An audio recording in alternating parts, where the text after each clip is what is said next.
Good morning, everybody. I think we'll start to kick things off. If you do have any questions for me after I give a brief update, please ask because I have to leave. I have a very busy day today.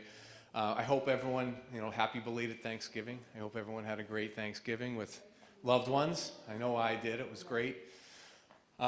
So some of the updates I wanted to give you tonight, I'll be attending the select board meeting. They're going to be the board's going to be selecting the building committee members for the police station, the new police station.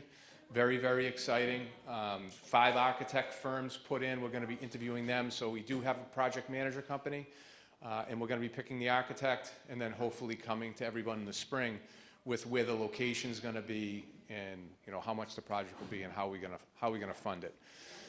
So that's very exciting. Work-wise. I wish I could tell you we're slowing down a little bit. It's been very busy.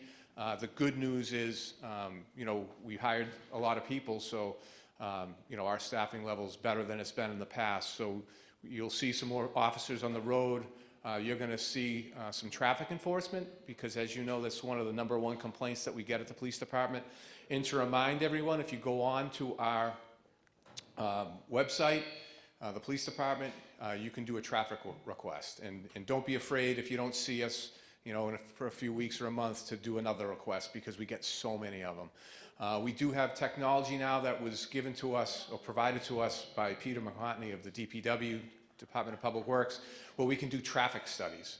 So what we'll do is, it'll be the radar signs that tell you how fast you're going, or it could be a signboard, and it collects all that data. We do a traffic study, and then we can provide that information to you to show, well, maybe it's not a speeding issue, maybe it's we need to do some tree trimming, it looks like they're going faster than they are type of thing. So please take advantage of it. Peter was very generous. He purchased 4 of those units for us, but like I said, they're very popular, so if we're not there right away, we'll definitely get them there eventually. So besides that, looking forward to Christmas. We've got 3 going into the academy, January 13th. So I'm excited about that. And then when they graduate, which will be in June, we will then be at full staffing right now. Town meeting was very good to us. We had 1 officer, he was in the military. They had to do something about offsetting some of the costs of his retirement. That was accomplished, so that position is being filled now as well. So with that being said, very excited to tell you today, I have Detective Porter with us. He is our firearms team leader, so he runs the firearms unit. How it works with me, there are sergeants that work under him in the firearms unit. With me, if you're in charge of certain units, you can be a patrol officer, and that's to give my staff, experience beyond line level. So, someday I hope, he'll want to be a supervisor, so he did our firearms upgrade. He came to all the precinct meetings. He came to town meeting. He spoke at town meeting to give my staff different experiences for their career growth, right? I didn't get here by osmosis. I got here to great leadership, really allowing me to reach, my full potential, which I think is very important as a leader, is to allow my staff to reach their full potential. So you're going to hear from a very talented young police officer, Detective Porter, on what he's doing on a daily basis, which I believe we're cutting edge here in Falmouth, and it's because of him and his team. So you're going to really enjoy that. We're going to have an emergency preparedness. We'll be in January, and I think it's very important for you to hear what's going on in Falmouth. And I keep saying this over and over to those that come every month. I'm not up here to frighten anyone or scare anyone. Falmouth is a very safe place, but I just want to remind you there is an underbelly here, and we're extremely busy. We deal with everything from mental health issues, homelessness, and one of the biggies is narcotic use and investigations here in town. So we're going to be bringing in one of our, he's a former detective, he's now a patrol sergeant, but he's still very involved with our narcotic investigations. So Sergeant Bartholomew is going to come in, and he's going to basically in February talk about what we're up against, how many cases we're working on currently, and also to explain the DEA task force that Falmouth is a part of now. We weren't in the past, we are now. So I'm very excited to bring in, again, another talented staff member to come in and really educate you folks. I think in March I'm going to have Detective Porter come back with Officer Massey. You've seen her, to talk about scams, because I think it's real important to keep that fresh in everyone's head, because we're having a lot of unique scams that are coming out right now. So does anyone have any specific question for me, because I have to leave? Yes, ma'am.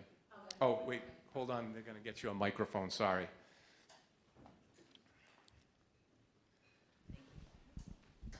Quick thank you and then a suggestion. I had a wonderful interaction with a police officer. There was a young woman who was sleeping outside of CVS one day, and I asked her if I could help. She was trying to get to Brockton, she said, so I called Belonging to Each Other because I didn't know who else to call.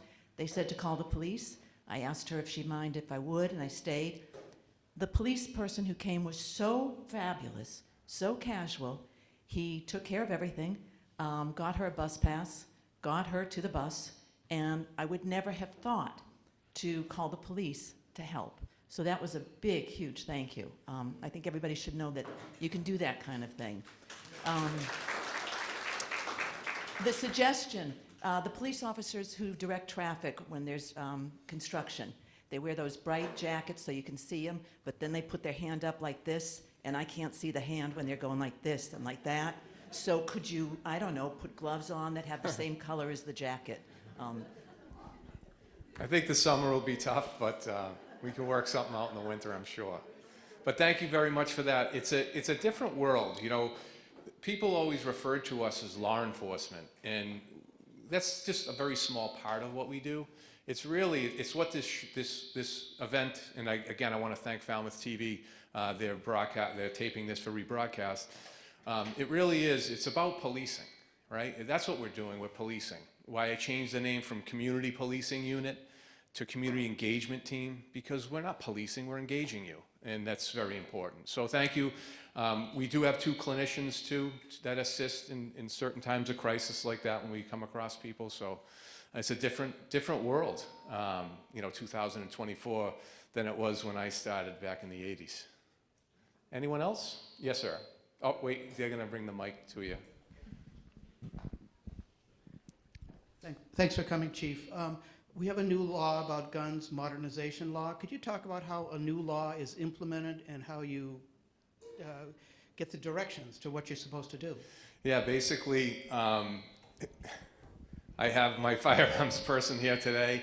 They'll go over it. I have his boss, Mike Simino, Lieutenant Simino, and thank goodness I'm part of the Massachusetts Chiefs of Police Association, and we have an attorney, Eric Astapenis, and he will guide us.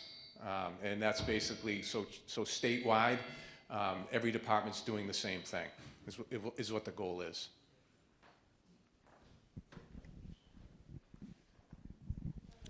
Thank you, Chief.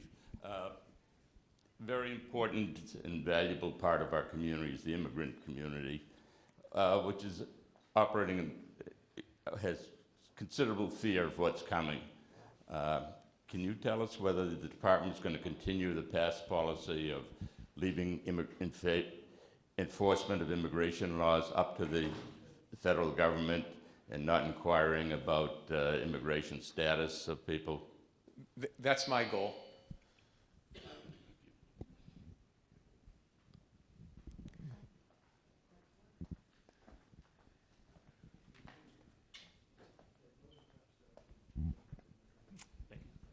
Hi, you had mentioned about in January there was some kind of emergency preparedness thing going on. I was just wondering if you could give us some more details about that. We'll talk about emergency preparedness, if there's a storm, if there are issues, emergency management, that type of thing. Just, you know, tools for your toolbox in case something happens. Yes, sir. Years ago, the administration bill and T-ticket was recommended for a police station because of its historical significance. It's on the historical register. Why was it not given more consideration, given its fact that we can never have another school administration building? It's a historical building. It's adequate in size to provide for a much larger number of people that use command, why was not more consideration given to that location? That is one of the sites being considered. We had a meeting last week. There are 3 sites being considered. That's one of them. It's not ideal to me for a number of reasons, but that is one of the sites. I didn't quite hear that. So basically, that site is being considered. It's being considered. It's not ideal for me. I was involved in a building project in Westboro called the Forbes Building. It was a municipal building. It was a historic building. We were the basement, the first floor, and part of the second floor.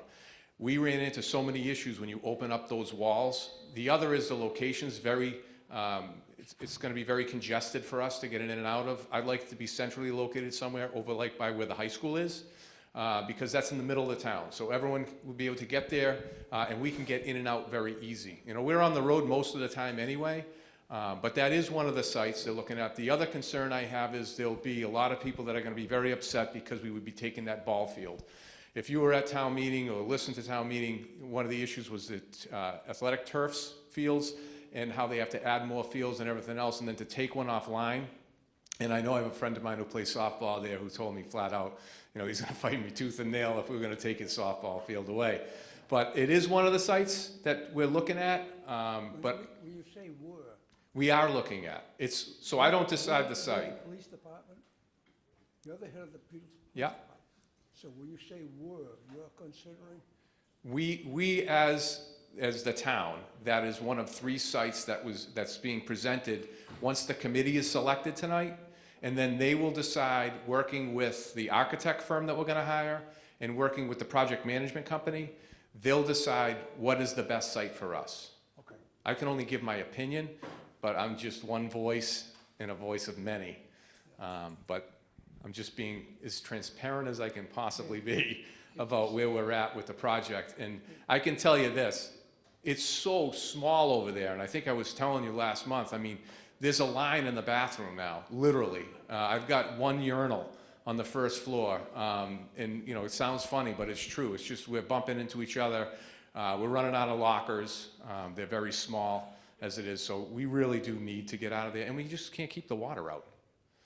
So, Thanks. you're very welcome. I'll do one more, and then I'm gonna hit the road. I got so much to do. I'm not a big fan of Mondays. Somebody's going to be unhappy about what I'm going to say. See this cup? It only has 1 hole in it, and I need to eat. And other people my size have to have 2, 3. So why don't you guys, when you're buying stuff, have more holes in the Yeah, it's tough. There's only so much land and space, and we Well, have to have... that's not a disappointing an idea. Okay, glad you thought about it. Well, thank you very much, everybody. I look forward to seeing you next month. And I'm going to turn it over to the illustrious Detective Jim Porter. Thanks, Chief. Thank you, everyone. So as the Chief said, am I getting a whistle? Is there a better? Hold on one second. Is this any better? Yeah, it sounds better. All right, so as the Chief said, I'm currently the firearms team lead. I've been a police officer for 19 years. I've been in detectives for about 3 years. I've been an instructor in firearms for about 10 years. So the Chief wanted me to talk to you a little bit about our the weapons procurement that's been coming up in town meeting. They also wanted me to talk to you about our training and our team. So I'm gonna kind of break this up into 3 sections. We're gonna talk about what the firearms team is and what it kind of looks like first, and then we'll get into what our training is and how it's governed, and then we'll get into the firearms procurement that was just recently approved at town meeting. So first off, our firearms team has 7 officers. We have a varying experience as a police officer range, some from 3 years to about 20 years. We have patrolmen, detectives, and sergeants are all a member of the firearms team. So everybody has a unique firearms background that's part of the team.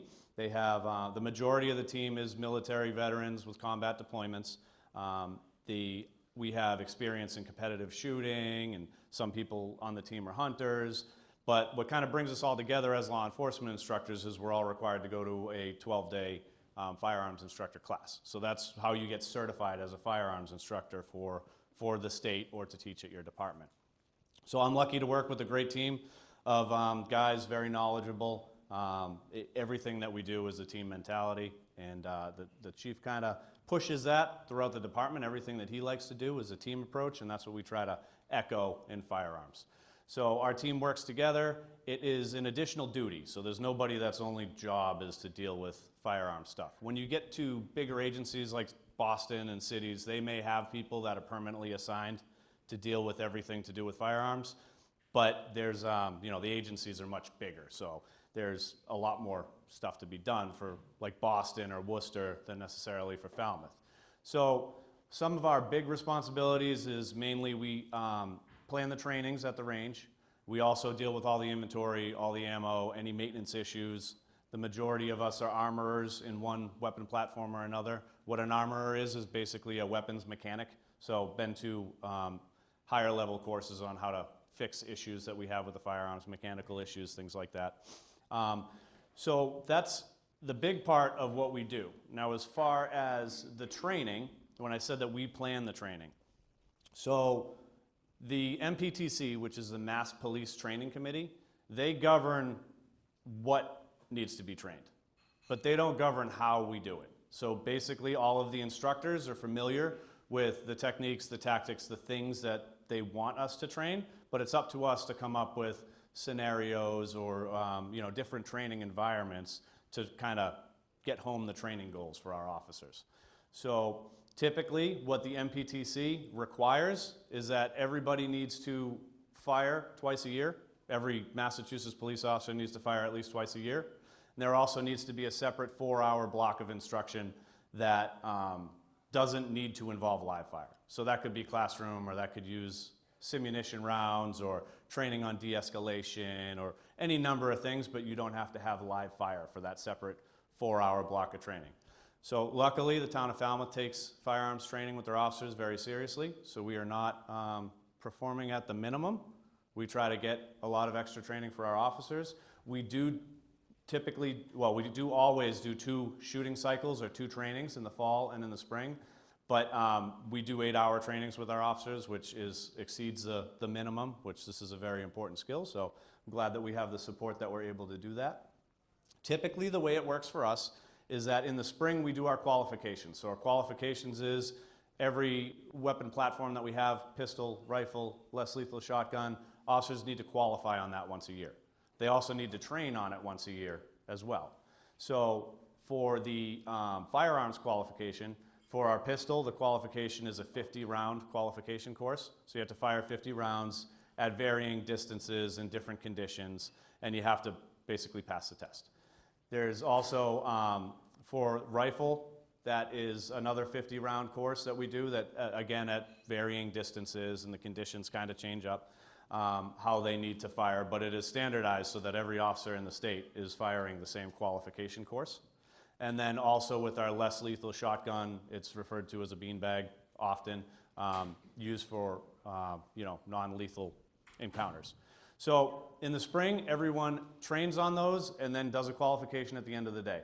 We like to do a training in the morning because it kind of dials everybody in. We focus on some precision, and firearms is a perishable skill. I know a lot of times people think from the TV shows that we watch that every cop is a gun nut or whatever, and that is not true. I say gun nut lovingly, by the way.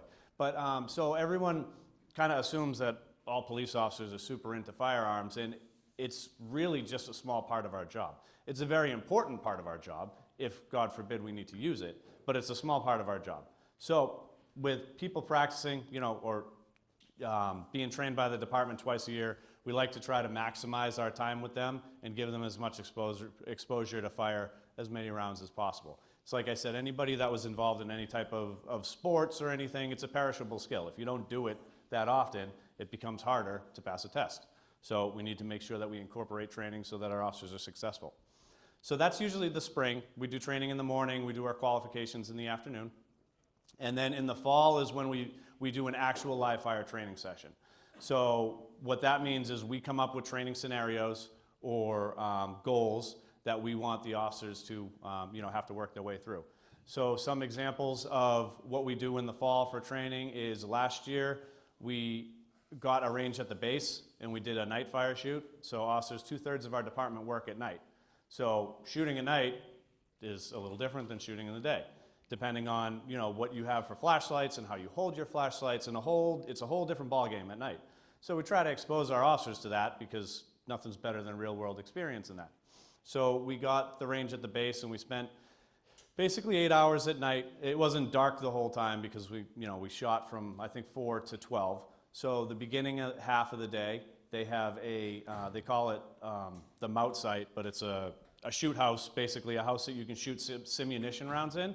So you use the same weapon systems that we have, but it fires a round that's safe to shoot indoors around people. It's not going to seriously harm anyone. So we spent the first half of the day training inside a building, how to properly search a building, how to make entry into buildings, and how to deal with lethal force threats inside of buildings. And then the second half, once it got dark, we went out to the range and we had a whole course of fire, 4 hours worth of courses of fire to help officers shoot at night with both their pistols and their rifles. Most recently this fall, the team tries to identify training topics or goals that we want and then target our lessons towards the goals. So this fall, we were at Monument Beach, which is a sportsman's club in Bourne. It's right next to the dump. And at Monument Beach, it was a variety of drills to try to increase officers' precision and accuracy and break psychological barriers. And by what I mean by that is anybody that's been involved in training or education, if I only shoot a basketball inside the three-point line, and I get really good at that, but I've never shot past the three-point line, past out to the three-point line, I might not think that I'm able to do that. So breaking these psychological barriers is our qualification for a pistol, for example, is that the furthest the officers shoot with the pistol is at 15 yards. So all we've been doing for 20 years is training officers to shoot at 15 yards. Well, pistols work a lot further than 15 yards. But people would tend to think, especially maybe some of our officers that aren't in love with the whole idea of firearms, or it's not a part of their everyday life, if you back them up off the 15-yard line, everything goes sideways because they've never trained to shoot at a distance further than that. So, for example, this fall, we tried to back some officers up. We brought them back to further distances just to show them that they can be effective at a further distance if they need to be. And when we're in that stressful, horrible situation that you have to use a firearm, there's nobody with a ruler like marking out how far away you are. So we need to train them in these scenarios in case, God forbid, they ever have to, are put in that situation. So we focused on that with both the pistol and the rifle. Rifle qualification is the furthest distance that we shoot for qualification with the rifle is 50 yards. If I have any military vets, I was an Army guy myself, we shot the rifle at 300 yards without any type of optics or anything like that, just iron sights. Any veterans here know that they're good for a long distance. But the MPTC requires officers to qualify at 50 yards. There's also, not everybody can get a range that long, so there's a provision that they can shoot at half targets at 25 yards. But my point is that's barely touching the effective distance of a rifle. And God forbid, we're ever in a school shooting type situation or something, there are some hallways that are going to be longer than that in a high school or whatever. And if we just look to the news, it's an unfortunate situation, but if you look to the news, some of these engagements are at a further distance. So again, with that same thought process in mind, if our officers have never fired a rifle further than 50 yards, they're not going to know that they can be effective further than 50 yards. So those were kind of just an example of our goals this fall, was to try to show them that they can be effective at a further distance. So that'll bring me into the MPTC. We talked about their training requirements, and we talked about how they tell us what to do, we deal with how to do it.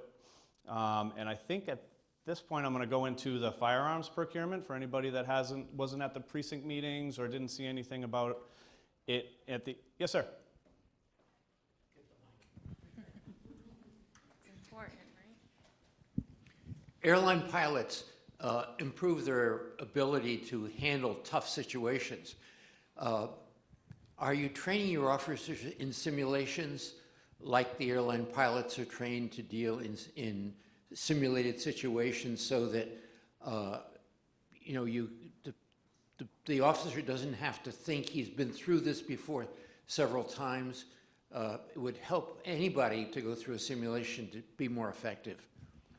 Yes, so that's a big part of our training. So there is, I'm kind of glad you brought that up because it kind of leads into a little bit with a goal for the new building.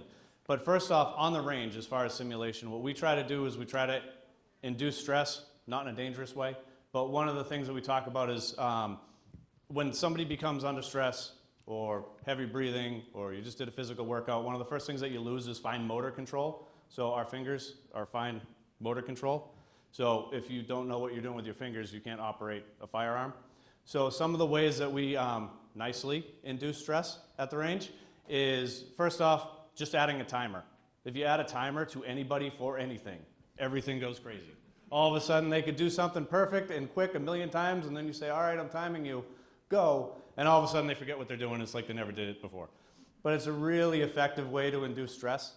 Other ways that we can kind of simulate stress is if people get their heart rate up a little bit. And the way that we handle that is we don't want anybody getting hurt at the range. But we build our scenarios around so that officers can move as fast as they're comfortable with. So our young bucks that can run a really fast 100-yard, if that's what they want to do, they are welcome to run 100 yards as they lead up to this scenario, but then their heart rate gets up and they get to simulate those conditions, or if you're ever in a really stressful situation. And then, but it's not mandatory because we're not trying to kill our older officers either. So we're not, go as fast as you're comfortable with, but the goal is, this is kind of an old Army term, but train as you fight. You want to experience that, so the first time you're not experiencing it is in that horrible situation to your, what you mentioned. Also, as far as the simulation question that you asked, so we have a traveling simulation kind of machine, projector-based, that comes with firearms that are operated by air canisters.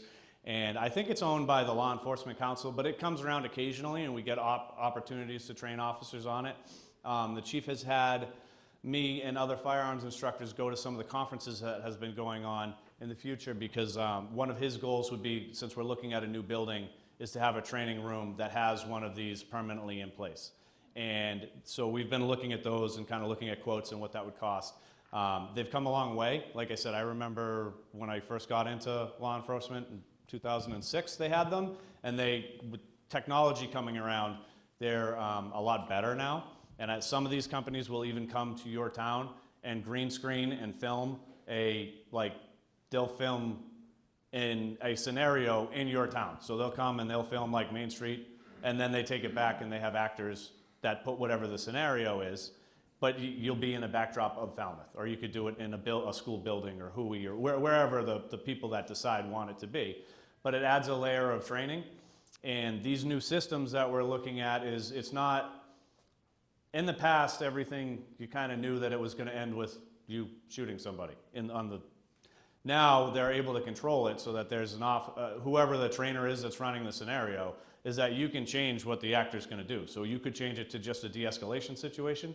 So if a guy comes out and maybe he has, for example, a knife in his hand, and it's not something that's presenting an immediate threat, that's something that someone would, shoot them over, but the potential is there. If your officer that you're training is, all right, sir, what's going on? How can I help you? Please drop the knife. Please. If he does a good job de-escalating, the trainer can click an option, and then the guy will drop the knife. And so it doesn't need to just be we're going to end up shooting this person every training. We can train to use our pepper sprays because they have spray that the system recognizes. You can train to use batons, less lethals, every type of weapon system. But it's good to break that. Early in police training, a lot of times, everything kind of always ended with going hands-on. Even when you take the firearms out of it, when I was in the police academy and we had to do real-life simulations like you're talking about, we would walk into a room and there'd be a couple of people, they were all instructors, but there's a scenario that we have to deal with, and people are arguing and you're trying to figure out what's going on, and then you see a guy in a big puffy suit, which is basically puffy so that we can hit it with a baton. And you don't need a genius, you don't need to be a genius to realize, like, all right, I'm gonna end up whacking that guy. So in order to build our training better, we have outcomes that aren't always a force option, because this was something that was identified in like the whole theory of training law enforcement, probably within the last decade or two, and that we're moving towards. So we have more positive outcomes in training. There's far less like de-escalation is a big factor that's worked into all of our trainings. Sir. Oh, sorry. Sorry, the mic's there. Good morning. Good morning. I have a couple of questions. One is an observation. We were given a tour of the base on one occasion, and we saw a place where they had a laser stimulation using rifles that used laser beams to, with the trainees we used. And I wonder if those might be available to you at nighttime, perhaps. That's the first question. The second question is, are you using AR-15s for your weapon? And the third question is, what kind of stuff do you use in a shotgun that's non-lethal? Okay, so first question, as far as the base's simulation, we haven't used that in the past. I'm familiar with that because when I was in the military, we used that before. So I know what you're talking about. We haven't used that we haven't used that yet. I'm not sure if it's something that's available to us or if it's strictly depending on what they have programmed in the system. If it's all military stuff, it wouldn't necessarily be applicable to law enforcement, but it is definitely something that we can look into. Second question, are we using AR-15s? Yes, we are. Third question was, what are we using in the shotguns, correct? So the shotguns is the round, there's two main manufacturers. It's CLS and ALS are the manufacturers.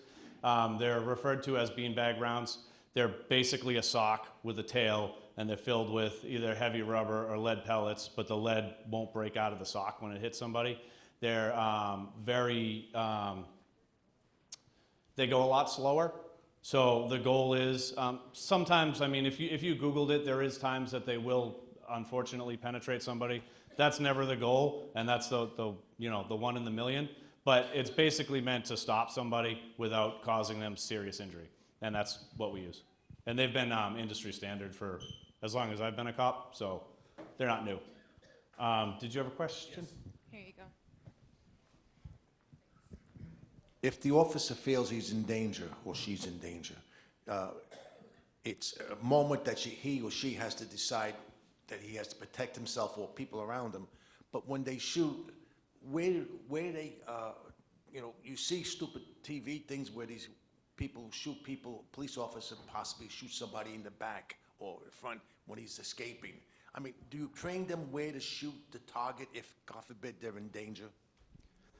Good question. So in firearms training in law enforcement, first off is officers are trained to stop the threat or the attack, trained to shoot to stop the threat. So that is not, we're not trying to kill anybody, but we're not trying to shoot guns out of people's hands or knives out of people's hands. That is Hollywood stuff that is very hard. If you're not familiar with firearms, that's very hard. But what we're trained to do is shoot to stop the threat. So if an individual is attacking somebody and it's a deadly force situation, we come upon it. We would, if we utilized our firearm, it would be until the person stops causing harm to the other person. Same to us. If somebody's presenting a firearm, trained to stop the threat. So if the officer, if the person eventually drops the firearm or is in a situation that they can't operate the firearm, they're no longer a deadly force threat to you or somebody else around you, that's when we stop. Now, as far as where we aim, the term we use is center of mass. So people, anybody that is familiar with firearms or maybe in the military, you've heard center mass. So center mass, everyone thinks right here, but is realistically a center of mass. So if somebody's behind a table, you don't have this available to you. So it's the center of the target that you have available to you. And the reasoning behind that is that if you're aiming for the center of it, if you miss some, there's still more of the target around you. But it's not, with our lethal weapons, you're not trained to target a specific area. It's what's available to you to stop the threat. With the less lethal shotgun, there is actually a chart that if you've ever seen, there's also a baton chart as well, that tells you basically where you're allowed to engage the person. So meaning the less lethal shotgun, although it is a less lethal shotgun and it's the round is firing a lot slower, if you shoot somebody in the head with it, you could still seriously injure them or kill them. So we have a chart that we're trained, and it's the same as with the baton as far as like what good target options or what is a target option that you want to use this tool on. And it's color coded, so it's red, yellow, and green. So red obviously means no, only if that's a deadly force situation. So that's typically the head, the spine. Then there's yellow target areas, solar plexus, near the chest, and then basically your green target area, which is good all day, is arms and legs, basically, because these things will still cause a lot of pain compliance. So they instruct you to, aim for the arms and legs, because the person will hopefully stop what they're doing, but it's not going to cause any like serious long-term injury. Whereas depending on if a person had, a heart condition or something like that, if they got shot in the chest, you have organs that are important up here. And so that is the goal. Sir.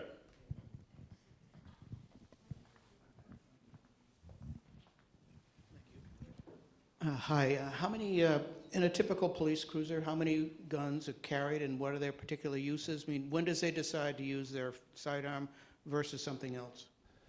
So every officer has their sidearm, and then inside the cruiser, our patrol cruisers have an AR-15 and a less lethal shotgun. So it's basically up to the officer to determine what they need to grab in what type of situation, and there's trainings that go along with that. But for example, usually if it's a gun call, the officer would choose to grab their rifle, because kind of like the saying, why bring a knife to a gunfight? Rifle is more accurate in a better platform. So if we had a call for somebody that had a pistol, that's usually a trigger in your mind that you would grab the rifle, because to try to have that advantage.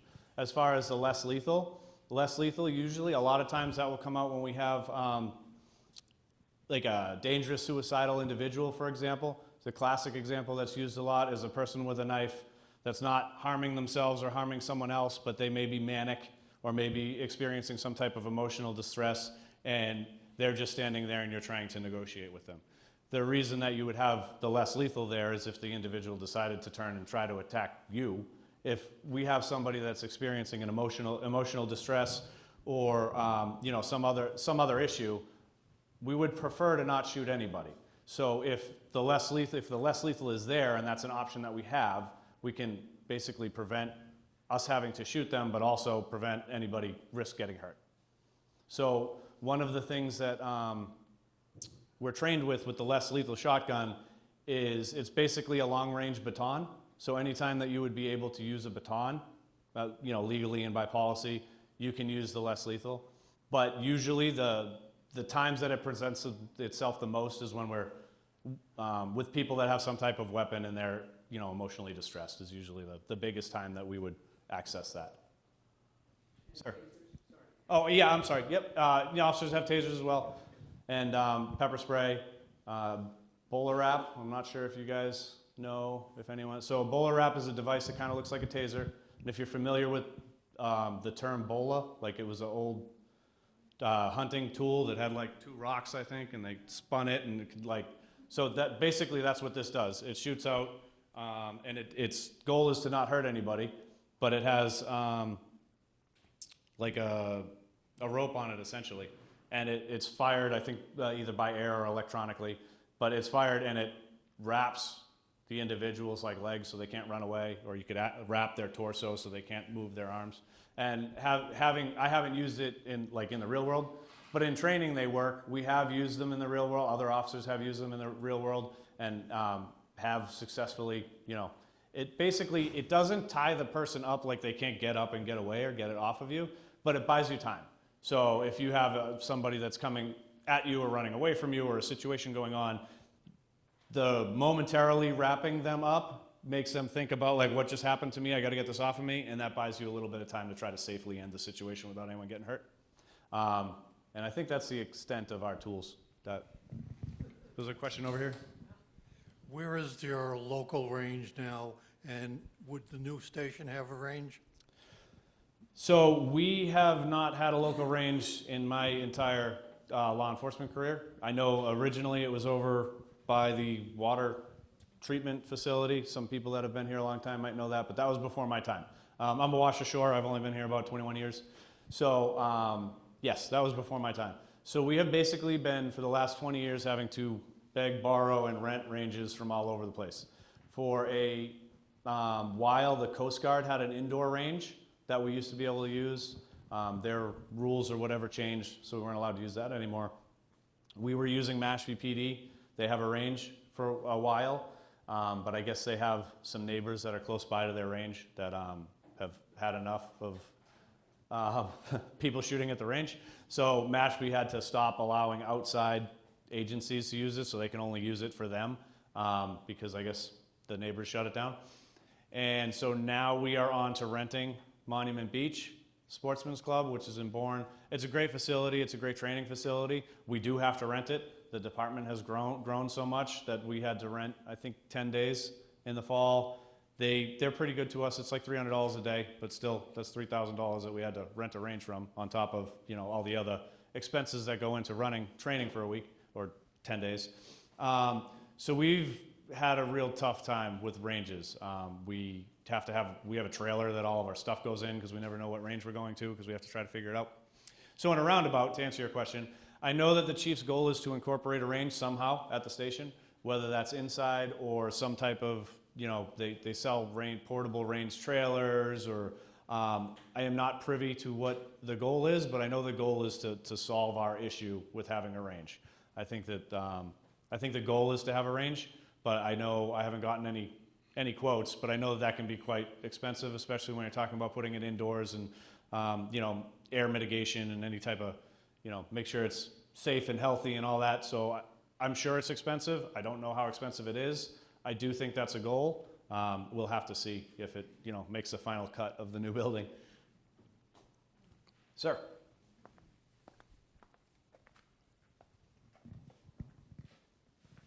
Thank you.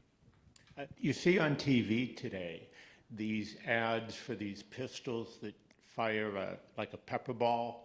I was just curious how effective those are, and are they better than pepper spray? And if so, is the police force thinking about getting any of those as a non-lethal force? And you don't need a permit, supposedly, to get these. So I was just wondering what your thoughts are about those. So I have zero experience with civilian models of the pepper ball gun. I know Byrna, I think, is one of the brands that make them. I don't know anything about sorry. I don't know anything about how effective they are, or on the law enforcement end, they refer to them as pepper ball guns. They're typically for like special response teams or SWAT teams. They were used historically in you know, riots and civil unrest and stuff like that, but they're not typically used on a patrol level, to my knowledge.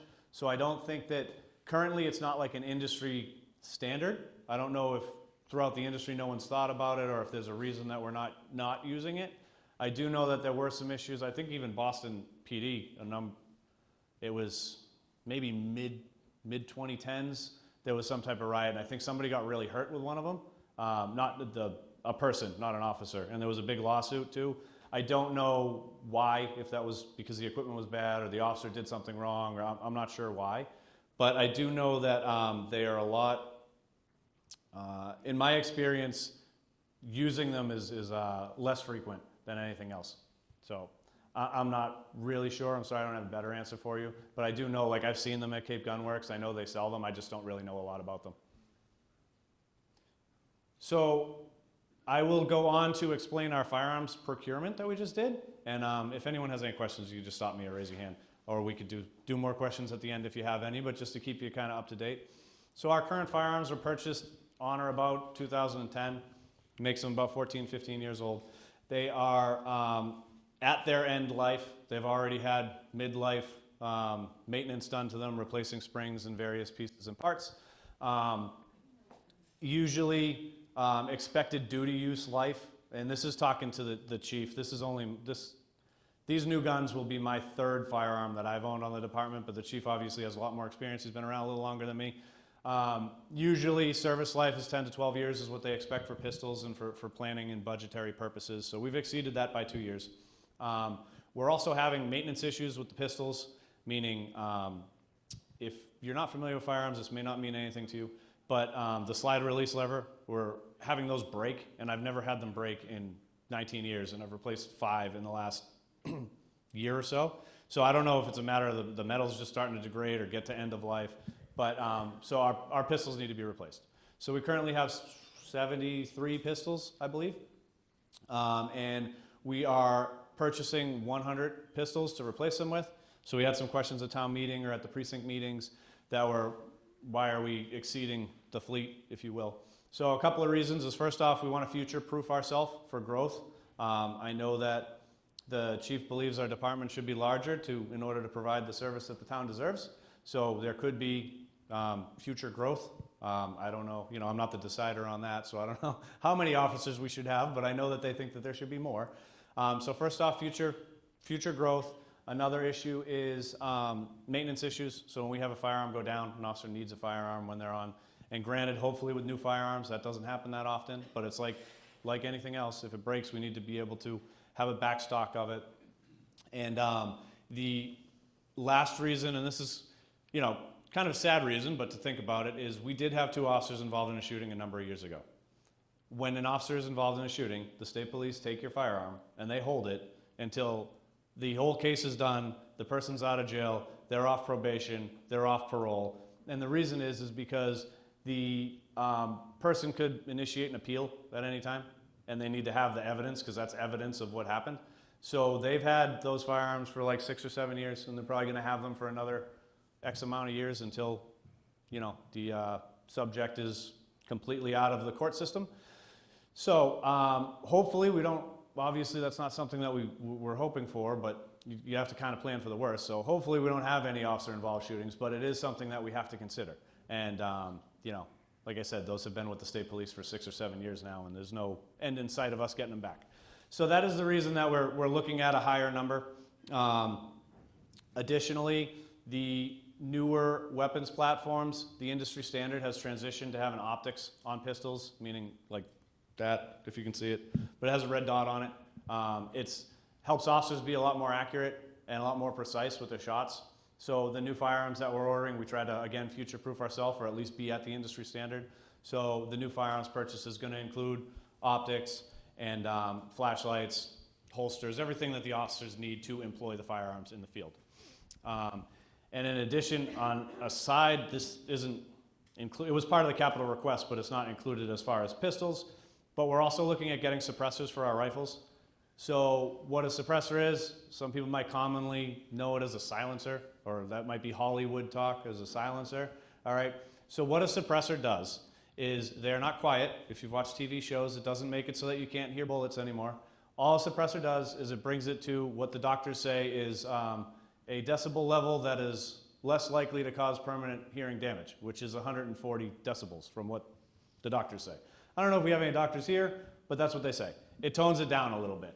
So God forbid if an officer ends up in some type of shooting situation, or if it's in a cement building somewhere, it's going to be very loud. And on top of officers trying to be able to communicate with each other, communicate with the people that we're trying to help, we also don't need to deal with officers and whoever's standing around them having long-term or prolonged hearing issues.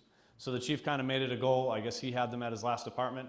When he came here, he made it a goal to get suppressors for our rifles that are in the cruisers. So that is another part of this purchase that we're looking at, is purchasing 36 suppressors so that we don't have to worry about hearing concerns for anybody if, God forbid, these need to be employed. As far as the procurement, that is basically it. And does anybody have any questions? Because any questions about anything that we talked about or anything else? Because I think that's all I have planned for you.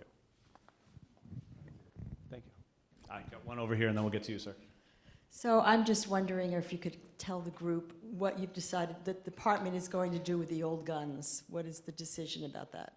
So I'm going to say my understanding currently, because I'm not the one that makes that decision, but my understanding currently, due to past practice and contractual issues, is that the officers that choose to purchase their duty weapon will be allowed to purchase the weapon, which will come off of the sale, and then the excess are getting destroyed. And that's my understanding at the current time. The chief or the town manager would be a better one to answer that question, but that's, I believe, where we stand right now. Okay, thanks.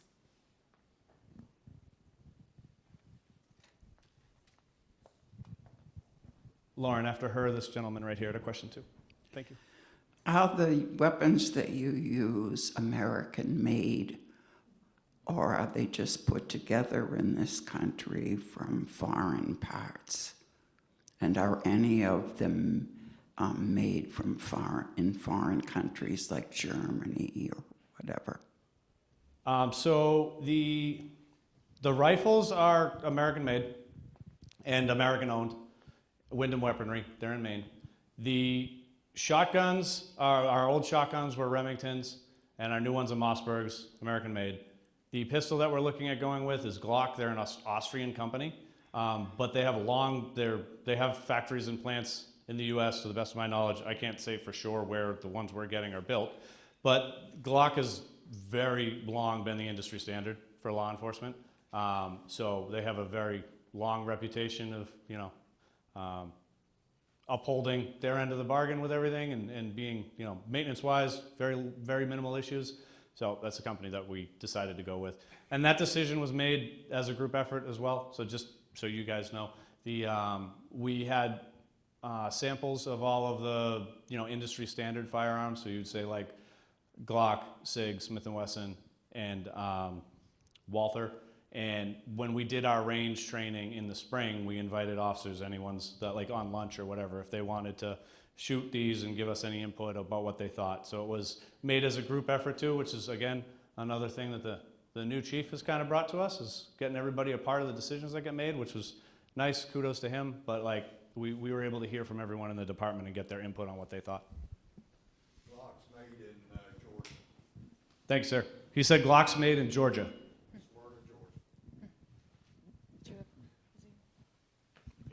You had mentioned about silencers or suppressors for rifles. I was just wondering if there's any thought about doing that for sidearms also, because I know they'd probably get in the way of using a sidearm, but on the other hand, a sidearm can be pretty loud, and you're probably more likely to use a sidearm than a rifle, I would tend to think.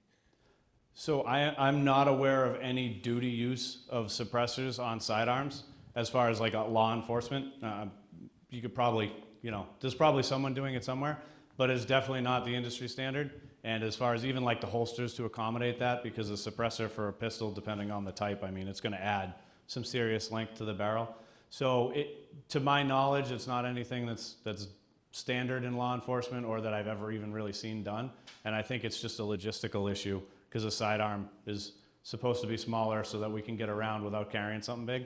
So like I said, I don't think that there's any industry standard around that, and to the best of my knowledge, that's not a direction that law enforcement is going right now. I know some people, some departments use, instead of Glock, they use the Beretta, which use, what's the difference between the two? Is accuracy or price? Why Beretta or why Glock over Beretta? So it's not necessarily an accuracy or price. Some of it is price. Some of it is just people's comfort. It's kind of like a car. Why do you have a Chevy and not a Ford? I'm a Ford guy.